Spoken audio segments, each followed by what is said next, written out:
Ижил гараа хөгжлийн бэрхшээлтэй иргэдийн эрхийг таниулах төсөл. Ах ер нь аав болох мэдрэмж ямар вэ?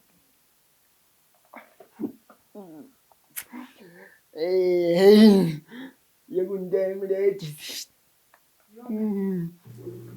Би ингэж ярих туфтай л даа. Яг ингээд дахин төрсөн юм шиг болчтой. Бүх зүйлийг дахиж эхнээс нь сурах хэрэг гардаг. за намайг Тэмүүлэн гэдэг. Тэгээд одоо гонд л стан ихнэр хүүхдтэй амьддаг. Women's хөгжилтийн ажилтан гэж явдаг. Наа юм ашиг гэдэг. Би төгөөмлөж бид амьдралтай зөвхөн хэмжээ чиглэлээр ажилладаг. Миний бэрхшээл хэлбэр бол хүзүүн устай хэлтэй. Намайг Мөнх Шарвал гэдэг Түгээмэл хөгжилт үеийн гүйцэтгэх захирлын албан тушаалыг багштай. 2010 онд авто машины ослоор хүзүүн нуусны гэмтэл авсан. Тэгээд одоо Түгээмэл хөгжилт төвтэй холбогдоод 9 дэх жилдээ ажиллаж байна. За, намайг Төмөрбаатар хөвгт эрхэс гэдэг. Одоо 24 настай. Монголын түүх нийгмийн ухааны багшийн 4-р курсын үед байна.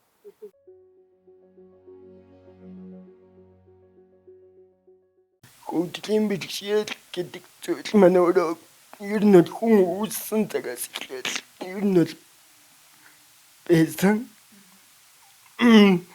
Яг цаг мөч өнгөрөөд одоо тухайн нийгмийн үйл хандлага нь солигдох болгонд одоо тухайн хөгжлийн бэрхшээлтэй гэдэг тэр нэр томьёон өөрчлөгдсөн боловч яг нөгөө тухайн одоо би ихэнх гарч байгаа бэрхшээл нь бол үргэлж байсан исэн тухайн нийгэмд байгаа хүмүүс хөгжлийн бэрхшээл гэдэг зүйлийг яг ямар нэгэн өнцгөөс яаж гарч байна вэ гэдгээс шалтгаалan надад тухайн зүйлийг хүлээж авах ойлголт нь өөр байдаг.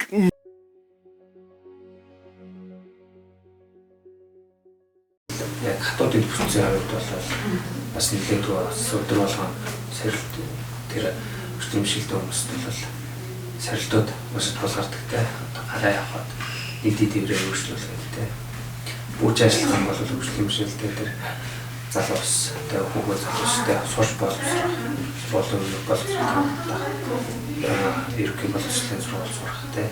Бүч ажиллаад эдгээр сургуульд сурах боломжууд гэдэг шууд хатуудын бүтцээ шууд бас хэлээдгүй шууд хамаардаг. Орчны хүртээмж зүй байдлаас болоод хөгжлийн бэрхшээлтэй манай өөрсдөө те сурч боловсроход бас нэлээдгүй бас хүндрэл бэрхшээл учирдаг учраас тэр болгон бас сургуульд хамгаалж чадахгүй бас нөхцөл байдал бас тулгараад байна. Өнөөгийн байдлаар бол Монголд яг нон-степ буюу хүртээмжтэй автобус бол 20 ширхэг байдаг. Тухайн автобус цэвэн бол яг үйлчлэгэнд гарч байгаа нэг ойрцоогоор нэг 15-аас 17 орчим бүгд бол гарахгүй. Тэр автобус маань ерөнхийдөө бол зөвхөн төв замын чиглэлд одоо явдаг. Бусад харин орчин болохоор ч юм ерөөсөө нэг шаттай автобус бол байдаг учраас тэр хөгжлийн бэрхшээлтэй иргэд тэр дундаа тулах хөдөлгөөний бэрхшээлтэй мөн бас бусад бэрхшээлтэй хүмүүс байгаа л да тий. Нийтийн дээгүүр өөрчлөлт бол лээдгүй бэрхшээлтэй. Угаасаа зам бол ойлгомжтой. Хүмүүсийн нэг анзаардгүй юм бол юу гэдэг. Энэ зам бол үнэхээр хэцүү гэдэг ярьдаг мөртлөө. Гой замтай хэрнээ хажуулалт мод ургацсан байл бас айгүй хэцүү болж өгдөг. Яг тэгэхээр бид нар бол ингээд доогор байгаа юмыг таягаар мэдрээ явчихдаг байхгүй. Гэтэл модны мөчөрч яг дээгүүр нүүрэн тушаа байгаа. Нэг бол ингээ хажуулшаа гараад ирчих зарлалын самар энэ тий. Тэр бол ерөнхийдөө ямар ч мэддэх боломжгүй шууд ингээ ороод ирчихдэг ч гэдэг юм уу. Дээрээс нь гэх юм бол бас хүмүүсийн жоох арга зүйд талтай жоохон хэцүү юм байна л да. Юу гэхээр одоо би ороод жижигрөөс асуулаа гэж дээ л да. Тий одоо тэрийг одоо хаан зардгийн ч гэдэг юм уу тий. Хүн сургаллаа гэхэд тийшээгээ заадаг. Энэ нас их буруу юм болж байгаа байхгүй. Гэтэл тий магадгүй ертөнцийн зүгээр баруун тишээ гэж юм уу. Яг баруун гар тал руугаа гэдэг юм илүү ойлгомжтой болж байна. Зүг чигийг бас хүмүүс бол тодорхой хэлэх шаардлагатай гэдэг юм тий. Ер нь харааны бэрхшээлтэй ярьж байгаа тохиолдол маш эзэн битэй байх хэрэгтэй. Байдаг. Европ ч юм уу бусад улс орн те одоо тэр замаа л олчих мал чилгээ асуудаггүй байх хэрэгтэй байхгүй юу? Бараг таяг хэрэгэл шаардлагагүй ингээд явчих болно чигээрээ. А Монголд бол хаач авсан таягтайгаа л явж нөгөө нэг муу санаатай гэдэг шиг л явах хэрэгтэй байхгүй юу? Байнгын шалгаж. А тэгэхгүй ямар нэгэн найдаа явах юм бол шууд нөгөө нэг шом өргөх юм уу эрсдэл байгаа. Тэгэхээр миний хэлээд байгаа нь тэр байхгүй юу? Ямар ч тохиолдолд заавал нэг өөрөөсөө мэдэрч явдаг. За жишээ нь би ингээд танихгүй утраад явж илаа л да. Тэгээд хүн ирээд надад тослолоо тий. Тослуулаад явж байхдаа за нэг магадгүй зам гарах чилээ гэд хүн зам гаргаад өглөө л шүү. Тэнгүүт тухайн хүний нөгөө мэдрэгдгээс арай өөр орчноор явчих мал төөрөх магадaltaй. Тэгэхээр ер нь давхар дандаа хяналттай явж байгаа. Үйлчлэгээний газрын хувьд яг үйлчлэгийн мишэлтэй хүнийг яг нэг одоо тухайн дэлгүүрч юм кофе шоп орлого гэдэг нэг барыг хандгүй. Одоо юу гэж чаавс нэг өвчтөн чинда гэж юу нэг ингэ хардаг. Тийм ч болоод тэр нэг одоо тухайн байгууллагын ажиллаж байгаа хүн маш их нэг шаттай гэдэг. Яг энэ нэг Монголын нэг уламжлалтай холбоотой л да бас. Тэгэхээр нэг юу яагаад заавал бэлтгэж шаттай хийхээс энэ энэ жоо нэг хотны уламжлалт хандлагаасаа нөгөө юусаас халж өгөөгүй.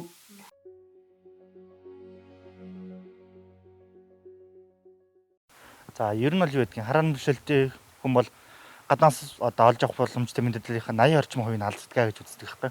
Энэ мэдээллийг хвчлэн яаж авдаг вэ гэхээр сонсгол тэгээ хөрхүү мэдрхүү үнэрлэх амтлах ч юм уу энэ мэдрэмжүүдрээ илүү олж авдаг гэнэ. За тэгээд эднэрийг яаж хөгжүүлж ийн гэхээр дээрээс бид нэг тусгай эргэлтийг ашиглаж байна. Тухайлбал одоо таяг ч юм уу те. Тэгээд техник технологи руу орж ирэх бол нөгөө компьютер гар утсан дээр дэлгэц уншигч програм гэж байгаа. Тэр нь бичвэр мэдээллийг ерөнхийдөө уншиж өгдөг ийм програм. Энэний тусламжтайгаар мэдээлэл өгдөг та. Чиний их сургуулийн 4-р курсын оюутан гэж байгаа штэ. Тэр хичээлээ ямар хөө байдлаар үзэж байна? Хичээл бол яг л бусдаагаа ижилхэн нөгөө нэг лекцийн хэмдээ суугаад лекцэл шивээл нараа тавиал. Тэгээд миний нэг хэд юм юу гэхээр бүх хичээлээ шивнэ. Яг шивээд бүгдийг нэг уншаад ойлгоод ингэж явдаг. Та нарын одоо компьютер дээр 10 ургал шивдэг шээ. Яг тэрнтэй ижилхэн. Тийм. Тэгээд юу яа. Дээрээс нь хэм бол нөгөө урьдчилаад хэрэглэх номныхаа жагсаалтыг гаргаад тэр номнуудаа нөгөө нэг Word болгочдөг зургийг аваад тэгээд тэрийг уншаад хэрэглэждэг гэсэн.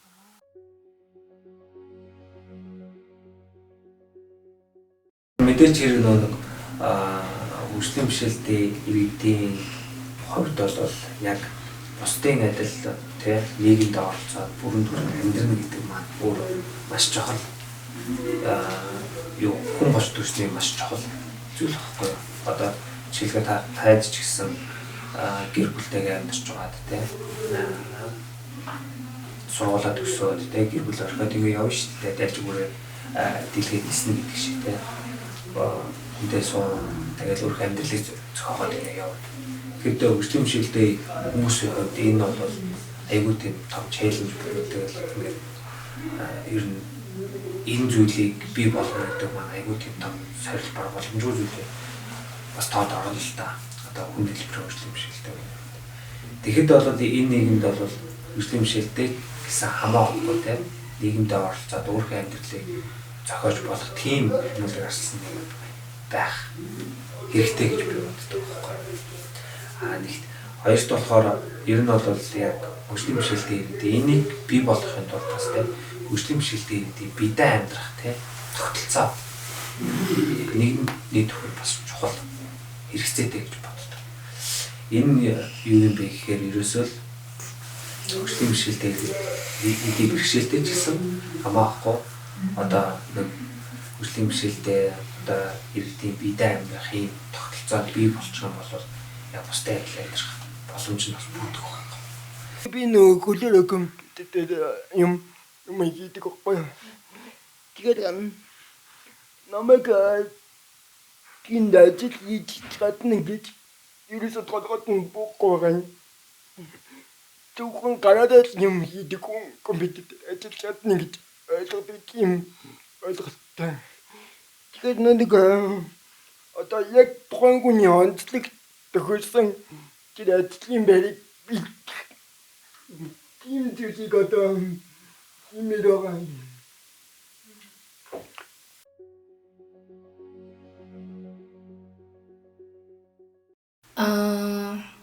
Хүмүүс ингэдэг одоо нийгмийн бүх нийтийн нэг ойлголт өгдөг шүү. Бидээ амьдрах гэхээр ямар нэгэн хүнээс хараад биш бүх зүйлийг өөрөө хийхтэй одоо хинээс ч тусламж авахгүйгээр ингээл өөрөө бие дагаал ээж аавд хэлдэг шүү. Манай хүүхд нэг аюу мундаг те ээж аваасаа ямар нэгэн зүйл авахгүйгээр өөрөө бүх зүйлээ хийцэн те багасаа бие даацсан хүүхд гэж ярьдаг. Гэхдээ хөгжлийн бэрхшээлтэй хүний бидээ амьдрах гэдэг нь арай нэг өөр зүйл байгаад байдаг. Одоо жишээ нь би яаж хичээгээд шатаар ганцаараа бууж чадахгүй тэргийн зуртайгаа тий. Зарим хүмүүс бэрхшээлээс шалтгаалаад яаж хичээгээд өөрөө хувцас өмсч чадахгүй юм байна. Балаа бариад юмаа бичиж чадахгүй юм байна тий. Яаж хичээгээд харж чадахгүй юм байна тий. Хүний ярьж байгааг ойлгож сонсож чадахгүй юм байна гэдэг. Тэгээ нэг хөгжлийн бэрхшээлийн төрлөөс шалтгаалаад өөр байдаг. За олон улсад бидээ амьдрах гэхээр үндсэн 3 ойлголтыг авч үзтээ. Нэгдүгээрт шийдвэр гаргах, хоёрдугаар гаргасан шийдвэртэй хариуцлах хүлээн, гуравдугаарт нь сонголт хийх гэдэг. Ер нь бол бие махбодын хөдөлгөөнийх биш яг оюун тий тухайн хүний үзэл бодолтой одоо тулсан зүйл гэсэн үг л тий. Тэгэхээр яг тухайн хүн өөрөө шийдвэр гаргаж ийн үү, хариуцлага хүлээж ийн үү, сонголтоо хийж чадчих юм гэдгийг л бидээ амьдрах гэж яриад байгаа. Төрөний хэлдгээр одоо сургууль сурж байгаа хүмүүс байна тий. Эсвэл ажил төрөл хийж байгаа хүмүүс байна. За хамгийн гол зүйл нь хувийн туслах үйлчлэгээ гэдэг зүйлүүдийг бидээ амьдрахт нь тий. Төрөний хэлдгээр бэрхшээлээс нь шалтгаалаад хийж чадахгүй байгаа зүйлүүд байгаад байдаг. За Монгол улсын нийгэм болохоор ихэвчлэн одоо ямар нэгэн байдлаар хөгжлийн бэрхшээлтэй хүүхдтэй боллоо. Эсвэл явц дундаа ямар нэгэн аваар осолтыг гинтийн зүйлээс хөгжлийн бэрхшээлтэй боллоо гингүүд гэр бүлд нь татаад орхичдаг. Энэ бол ингээд гэр бүлийн асуудлаа танаахын одоо хөгжлийн бэрхшээлтэй хүүхдтэй болсон бол энэ хүүхдээ л өөртөө харж хандах хэрэгтэй. За ямар нэгэн байдлаар ажил төрөл хийж байгаа хөгжлийн бэрхшээлтэй болсон л ихнэр нөхөр нь тий ээж аав ч юм уу тий харж хандах хэрэгтэй гэдэг ийм тогтолцоо яваад байдаг. За тэгвэл энээс гадна ямар боломж байгаад байна гэхээр би хөгжлийн бэрхшээлтэй болсон ч гэсэн заавал гэр бүлийн хин нэгэн тухайн хүнийг хараад тий ажилласаа гараад байх биш. Гэр бүлэн ч ажиллаа хийн өөрсдийнхээ ажил амьдралаа зохицуулна хөгжлийн бэрхшээлтэй хүн маань ч гэсэн буцаад нийгэмдээ тий сурсан мэргэжлэрээ ажил төрөл хийх боломжийг бүрдүүлэхийн тулд хамгийн гол нь хувийн туслах үйлчилгээ маань чухал. Хувийн туслах үйлчилгээ байснараа тухайн хүн дахиад хийж чадахгүй байгаа зүйл дээрээ дэмжлэг аваад нийгэмд бүрэн дүүрэн оролцоод яваад байна л гэсэн.